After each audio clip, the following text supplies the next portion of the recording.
So am I moving down with this? Yeah.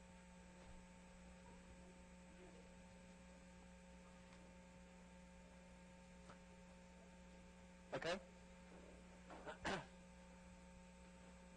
Well, thanks for being here. Can somebody tell me if this microphone is working? Sort of-ish?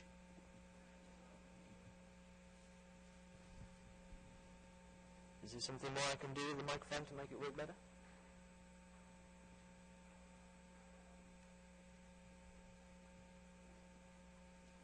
It's on, so it's on. It's on.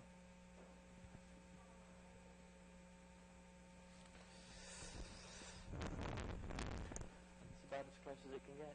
I can't really...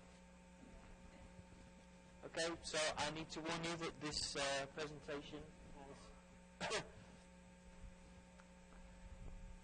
an 18 certificate.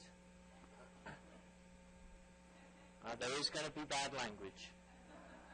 So if you're watching on the live streaming and you've got children playing in the background, I'm serious about this. There really is going to be bad language. Okay? It'll be over quite shortly.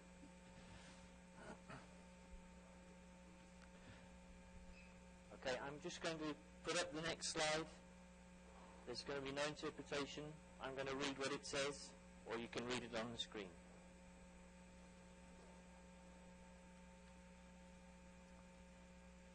I had a lot of gadget envy with James Bond because he had these small things pulled out of watches and things in briefcases. That was great. He was very lean with his gadgets as well. He used every single gadget on an adventure. He never came back and said, Q, I got a lot of stuff I didn't fucking use. Fucking pointless it was. That watch that turned into a hamster, what was the point of that? This big hat, I pressed the button, it became a Subbuteo table. That was extraordinarily funny. And the jam trousers, was that your idea? Fucking useless. He fell into water. You remember that swimming pool? There was a load of sharks coming up and he had breathing apparatus in his pocket. Vroom! And he swam away. Shouldn't occasionally have the wrong thing in the wrong ship? I left the breathing thing in the hotel. Fuck it, all I've got is these jam trousers. Oh well, here goes nothing. Ka-ching! Shark swimming up. Hold on, he's wearing jam trousers. Let's go away, shall we? That was my best impersonation of the comedian Eddie Izzard impersonating Sean Connery as James Bond. Hope you enjoyed that. Why am I talking about sharks and jam trousers? Well, because of this guy. Deaf former student of mine. Very bright young man. Now in Finland. Excellent TV presenter. Watch out for him. You're going to be seeing more of him. Gavin Lilly. So what's Gavin Lilly got to do with jam trousers? Well, recently I wrote a blog in which I was talking about the British Sign Language qualifications, which run from level 1 for beginners to level 6. That's the highest level of British Sign Language qualification you can get.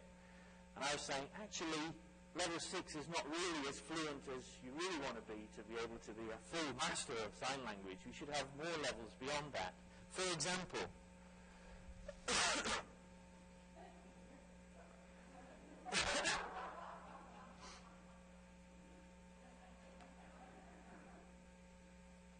so knives and forks were not invented for deaf people, right? And yet deaf people manage to eat perfectly well and have meals whilst holding knives and forks and signing conversations with one another. That's your level 7 signing right there. But what about driving? Then you've got both hands occupied and your eyes on the road as well. Doesn't faze deaf people, right? They're still signing away, no problem. That's level 8 signing. Yes, said Gavin, picking up this idea. Actually, I've been working with my students and having them watch signing upside down. I make them lie on the floor and have somebody stand over them signing at their head end so that they're seeing the signing upside down. That's your level 9 signing right there. Brilliant idea, I said. My daughter's heavily into synchronized swimming. So when you're synchronized swimming, if you're training a bunch of deaf synchronized swimmers, then you need to be upside down and underwater. That's your level 10 signing. Yes, said Gavin. And we could add some sharks. So why am I saying this? Well, signing is very complicated. Interpreting is very complicated as well, right?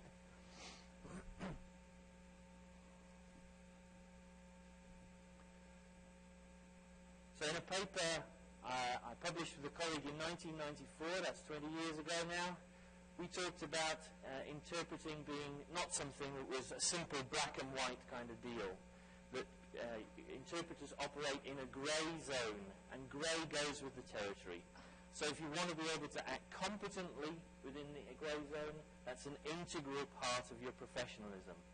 It's absolutely vital that you accept that responsibility to make decisions and to deal with the uncertainties of producing effective interpretation.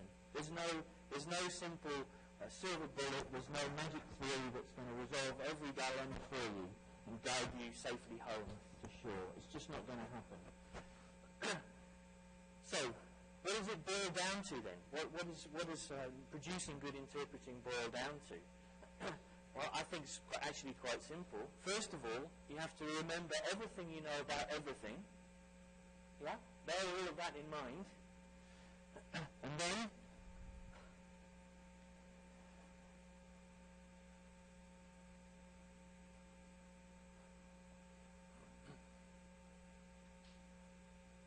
it's dead straightforward. You pay attention to what they're saying or they're signing. You figure out the most appropriate thing that you can think of to say or sign next. You say or sign it. And then you go back to the beginning again. And so it goes round. I'm going to come back to that slide in a moment. So for me, this is what the study of language is fundamentally all about. Just that.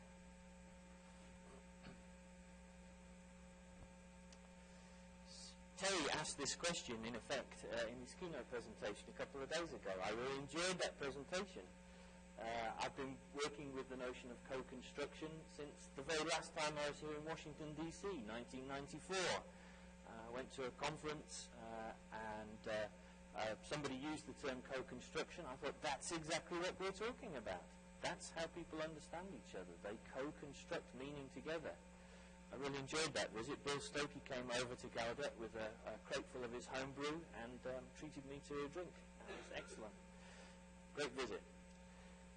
So my answer to Terry's question and my question, how on earth do we understand one another, is a little bit shorter than Terry's, but I think it amounts to the same thing. Here it is.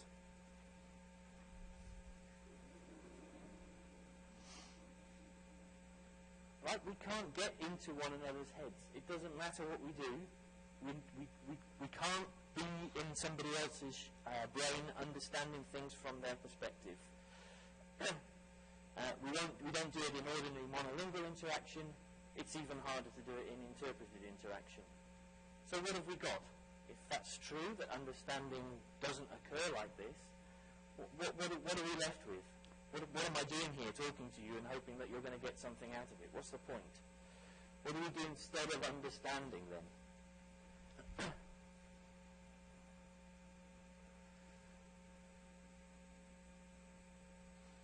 Okay, I've suggested in a number of papers over the last decade or so that we do these two things. We construe one another's meanings. We use all of our knowledge to work out what we think people mean. And that's what we operate with.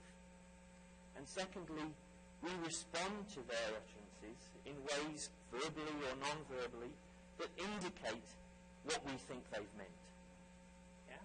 We give them a reading back by what we do next in response to their utterances that suggests our construal of what they've meant. So we do understanding. We present responses which demonstrate our construal of their utterances.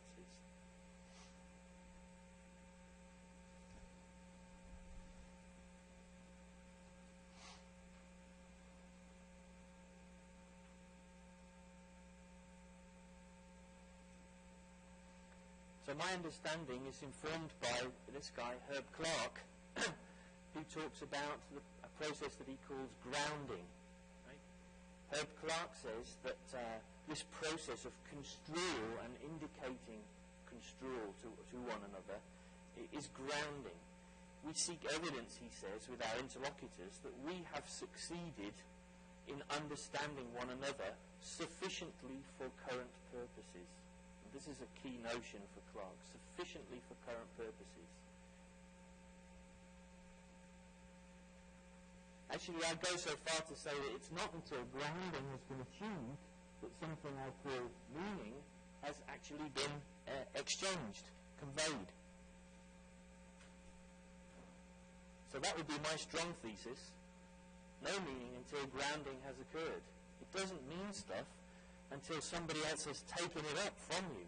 You put something out there, doesn't mean anything until somebody takes it up. That's again what Terry said the other day, that meaning hasn't been made until both of the meaning makers are on the case together. For the utterer, it's only the receiver's display of what he's construed that conveys meaning, the meaning that's been manifested. Right? So it's only when somebody says, "Can you pass the salt?" You all know our pragmatics, right? "Can you pass the salt?" literally means, are you capable of passing the salt?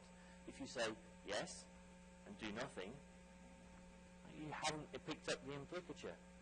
What you do is you pass the salt, and that display of your construal of what somebody meant means that meaning that works for both of you has been conveyed sufficiently for current purposes.